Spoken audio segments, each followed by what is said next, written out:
closer to the 2022 NFL Draft, there's a couple different things going on. Obviously, what NFL teams are going to do in the draft going to be very interesting. Going to be really interesting to see how it all unfolds. But to me, I think while we're in this spot where we do look at what teams have done or are going to do, we have to look at what they have done. And I think for the Las Vegas Raiders, the draft class was top notch. Now, from the first to the last pick, everybody found action from what I saw, and that's a lot. That's a lot to ask of every particular draft pick. Now, I believe it was Morrissey who actually ended up playing for the Texans, if I'm not mistaken. So, in retrospect, everybody saw time, but not necessarily for the Raiders, but we'll get into it. So, 17, Alex Leatherwood, tackle out of Alabama.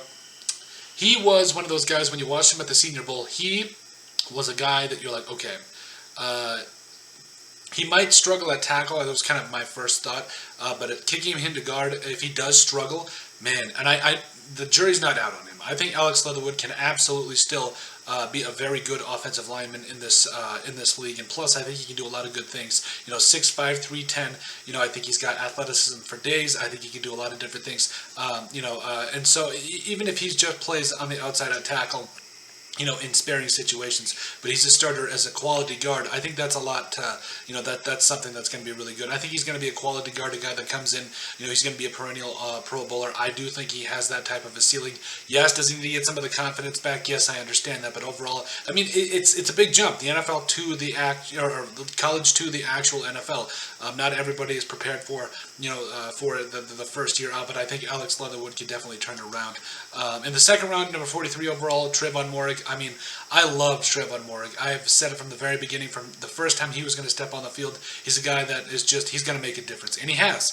We're talking about a guy in Trayvon Moore that honestly, not only is he going to be the starter for the foreseeable future, but he's going to be a long-time ball hawking safety for the Raiders. A guy that had 55 total tackles this year, over a 70.0 PFF grade, one pick. I mean, just from what you saw from top to bottom, 6'2", 203 pounds. Love it, absolutely love it.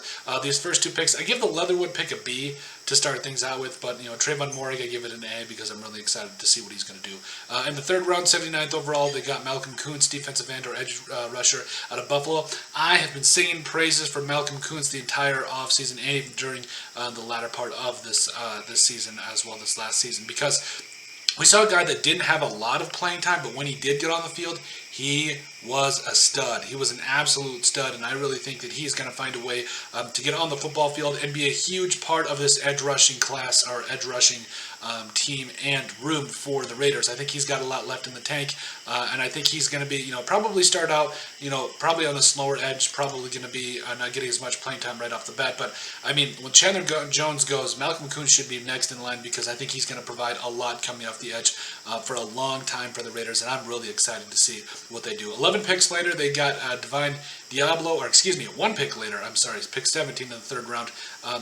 Math was never my strong suit. They picked Divine Diablo out of Virginia Tech, 6'3", 226. Listen, we've already made a video about Divine Diablo. I think he's going to be not only their secret weapon, but he's a guy that he's got the size you want to be able to guard both wide receivers, running backs, and tight ends. I think he would run like a 4.42 coming out.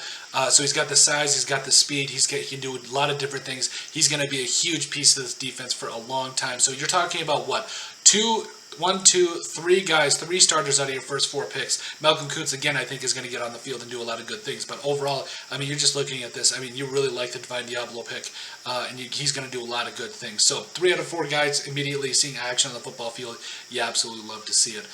And I think he's going to, Divine Diablo is going to be continuing to do a lot of different things. Also, Tyree Gillespie, in the fourth round here, 143 overall, was a guy coming out of Missouri. I had my questions, but 5'11", 207.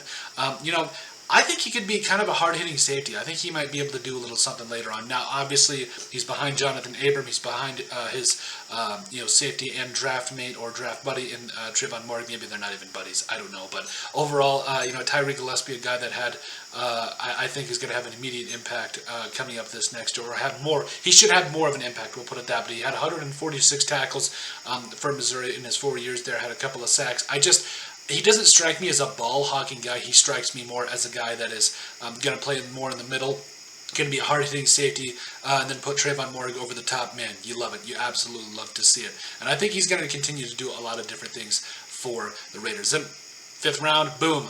Nate Hobbs, 167 overall. I mean, man, we love Nate Hobbs. I run this channel over a 70.0 PFF grade. Going to do a lot of different things for the Raiders, and I'm really excited, man. I'm just so excited to see a guy like Nate Hobbs come into this defense. So, you have, Alex Leatherwood, you have Trayvon Moore, Divine Diablo, and Nate Hobbs, 4 out of your your first 6 picks that are all saw immediate action and were huge difference makers for your team. Yeah, absolutely love to see it. And also Jimmy Morrissey coming out of Pitt, he did go, I believe he got cut and immediately headed to the Texans, but he saw a significant amount of time there, played over 200 snaps, had a 45.0 PFF grade. Not great, but I mean, a 7th round pick, 231 overall. I mean, you love to see it. So, there was a lot of quality picks in this draft, and I think that's kind of what we can expect from the Raiders moving forward. And like I said, yes, I know guys like Tyree Gillespie, also Malcolm Koontz didn't see a lot of time, but they are coming. Their time is coming for the Raiders. But this particular draft class, the 2021 draft class for the Raiders, was top-notch. There's no debating it.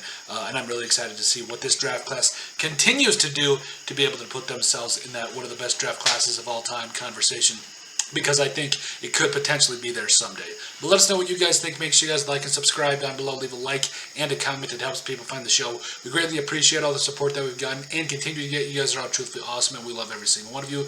In the description down below, you find all of our social media platforms, so give us a like and a follow there. Also, remember to give us a listen and sub on iTunes. And finally, if you have anything else you'd like us to cover, send us an email at thesportsbp@yahoo.com or put in the comment section down below, and we would love to cover it. But let us know what you guys think about the Las Vegas Raiders 2021 draft class being top-notch.